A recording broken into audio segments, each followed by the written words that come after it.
ముత్తాతలు కూడా తెలవాలి కదా అధ్యక్ష. మనకి తాతలు ముత్తాతలు ఆర్నమెంట్స్ ఇస్తారు, ఆస్తులు ఇస్తారు, బంగారం ఇస్తారు. మనకి ఇంట్లో ఆడబిడ్డలకు ఉండనిక అని చెప్పి బంగారం ఆభరణాలు ఇస్తారు.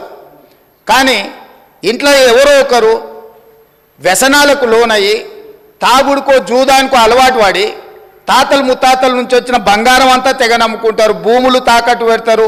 తాతలు తండ్రి ముత్తాతలు సంపాదించిన గౌరవం పేరు మీద ఊర్లో అప్పు పుడితే అప్పు కూడా తీసుకొచ్చి అప్పు కూడా పెట్టి ఎక్కడిదక్కడ కథం పడతారు. ఇవాళ 10 ఏళ్ళైనా అధ్యక్ష, నేను మిమ్మల్ని ఒకటే మాట్లాడగదలుచుకున్నా.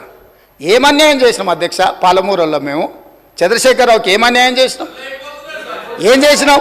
2009లో కరీంనగర్ జిల్లాలో అక్కడ ఓడగొడతారని భయపడి పాలమూరు జిల్లాకు వలస వస్తే వలసలు పోయే పాలమూరు జిల్లా ప్రజలు గుండెల్లో పెట్టి చూసుకొని భుజాల మీద మోసి పార్లమెంటుకు పంపిస్తే పార్లమెంటుకు పోయి ఇవాళ తెలంగాణ రాష్ట్రం వచ్చినాక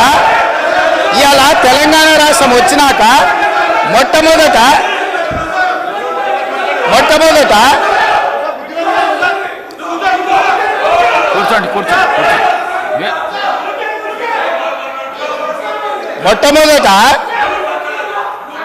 ఆనాడు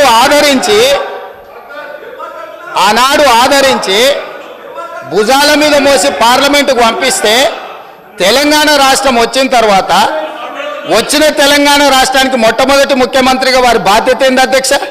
పాలమూరు జిల్లా ప్రాజెక్టులు పూర్తి చేయొద్దా అధ్యక్ష? ఈ రోజు కూడా ఉమ్మడి రాష్ట్రంలో ఏ అన్యాయం ఏ నిర్లక్ష్యానికి పాలమూరు జిల్లా గురైందో, మా తట్టపని పారపని వలస బతుకులు ఎట్లున్నాయో బీఆర్ఎస్ పార్టీ అధికారంలోకి వచ్చిన 10 ఏళ్లలో అంతకంటే దారుణంగా తయారైనవి.